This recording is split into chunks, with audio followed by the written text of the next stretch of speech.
What's going on, guys? Sig516 is back on camera, and the reason is because I got a comment the other day from somebody and I got a pretty good idea about making my next video. So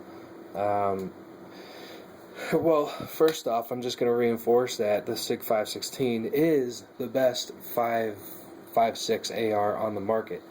It just is. Everything about it. I got another video on this, so check that one out and it'll explain everything. But let's see. I will say that the only thing that comes close to this gun is maybe it's only an upper receiver, so you know I would recommend this lower with an upper receiver. It's called the ARAK 21. It's the ARAK 21. It's a piston action upper with like a forward charging handle. It's like up here instead of back here, which is awesome because you just rip it back and it charges up for you. You can put it on either side. It's lefty or righty. And there's something else about it. Oh, it's piston action. There's something else about that though that's pretty cool. Oh yeah, the forward charging handle actually it folds. So like it folds this way. So like when it comes back, it pretty much folds automatically for you. So it's pretty cool. That thing's definitely awesome. But that's the only thing that even comes close to the 5.16. But anyway, this isn't really a 5.16 video. It's actually a Magpul front sight video. Thank you, commenter. Front sights, Magpul, on a piston AR. What happens to them? There we go. What happens to the piston? What happens to the sights when you fire a piston gun? Well, nothing. Nothing at all. I fired 60 rounds. Pretty much, see if we can get that on camera there. I fired probably 60 rounds, well, definitely 60 round bursts before. I have that Surefire, so I fired that whole magazine a couple of times with these sights on there, and they're good. I mean, there's no, they're still on there, man. They're just, you cannot, they're on there good. And this this nut right here above my thumb and this big ass screw is on the other side, so like it's pretty well reinforced with that screw there. Like it's never gonna come off unless you're firing maybe like, I don't know, if you're firing like 1,000 rounds, for example, like you're probably not gonna want to have those sights. Now I mean 1,000 rounds at the same time. I would say those sights there could probably stand up to about 500 round bursts before they would melt off. I would definitely say that, because I've seen sights similar to this, you know, material similar to this, and they pretty much fell off the gun at around 800 rounds. So I'm thinking 500, they're probably still on there pretty good. So unless you're planning on firing over 500 rounds at once, these sights are pretty much, they're good for you. Plus you can co-witness them very well. Let's see if okay, maybe I can get a view down there. I should be able to. Yeah, see that? Well, here, let me fold this down so it's easier to look through. You can co-witness that pretty well. It's tough to line up, but yeah, you can co-witness these sights. They do not melt off. They're definitely fucking awesome. I don't think, honestly, even a moderate shooter will never have an issue with these sights. So that's pretty much it. Sights ain't gonna melt off. Oh, there's one more thing. Actually, there's two more things. So the front sight, you're good. These Magpul sights, I might have got them used. I might have got them new. I'm not sure, but they were 80 bucks for a pair for both of them. So I was like, hell yeah, that's fine by me. Especially, I'm used to spending like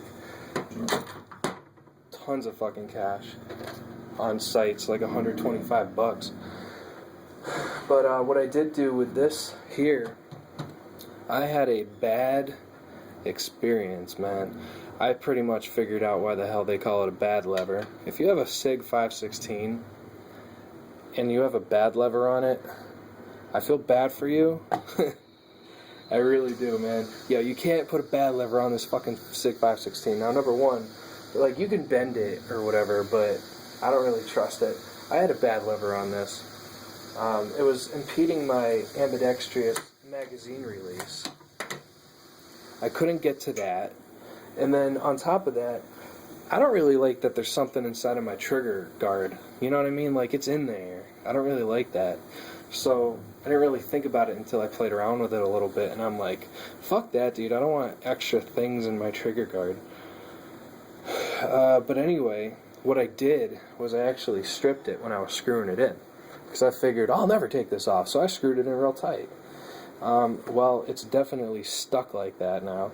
I stripped it, unscrewing it, so I cannot unscrew the top of the bad lever here. This isn't the regular ping pong paddle.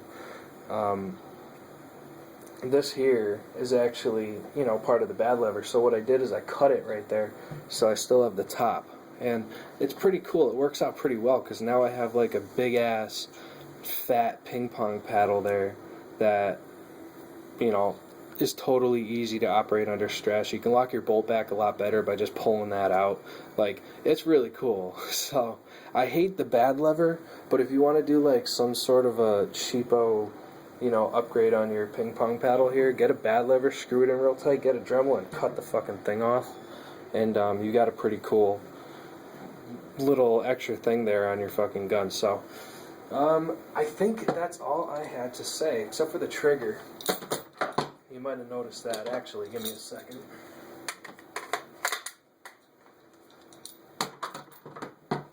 You might have noticed the trigger is fucking awesome. Actually, let me... Fuck it, you're coming off the stand. You might have noticed the trigger's fucking awesome, because it is. It's like a silver, like, chromed up one. Or nickel, I'm not sure. But whatever, it's pretty cool. It's actually very, very, very smooth. It's called a ALG combat trigger, and I actually did, what the hell is it called? I did a video kind of on this with the do's and don'ts of your upgrades, but this might just be like part 2 of it, because this trigger's definitely a good upgrade. These fucking sights up here, man, they're good. They will not melt off unless you're gonna fire over like 500 rounds at once. They're real good. You can co-witness them. They have big knobs on them, really easy to dial in.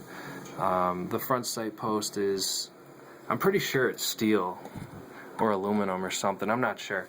But yeah, that's what that. And my EOTech is just awesome. I love my EOTech. But Sig516, dude, you can't go wrong with it. You cannot go wrong with it. It's just too awesome and too cool. Unless you want to get like a Sig516 lower and get a AR-AK-12 and ARAC, or well, an ARAC-21. If you get an ARAC-21 with this lower receiver, that might be a cool fucking gun too. But that actually, I'll probably end up getting that upper receiver pretty soon, because it's fucking awesome. I'll try and put a picture in here. If there's never one in here, sorry. I'm still working with my editing stuff. I'm not quite sure how to insert shit. But I'm going to try. If not, just look it up. It's an AR-AK-21. Totally awesome. But the SIG's totally awesome too. So, alright, that's all I gotta say. Everything's cool. Sights don't fucking come off. Bad levers. Do not put a fucking bad lever in here unless you want that big ass ping pong paddle, because that's what you're gonna get. Sights are cool. Trigger's awesome. Of course, I got this, fuck, what the hell is it? I want to say Valtor, but I'm not sure. BCM Gunfighter. Medium hook there. Totally awesome. I love that. I strongly recommend that, because when I actually got this gun originally, the charging handle that came with it was really flimsy, and it, like, you could like bend it all around, and I was kind of pissed off, because I'm like, dude, I bought a SIG and this thing bends around. Fuck that. So I looked up charging handles, found this puppy here, and I fucking love it, dude. I've had it for years. I like the medium size. It's real nice. It's like perfect. But anyway, I think that's it for my upgrades that I care to talk about, and that I have time to talk about. So, alright, I'm out, man. Same deal as always. Be American, keep your oaths. Fucking, we the people. Molan Lave. Y'all have a good one, man. Talk to you next time.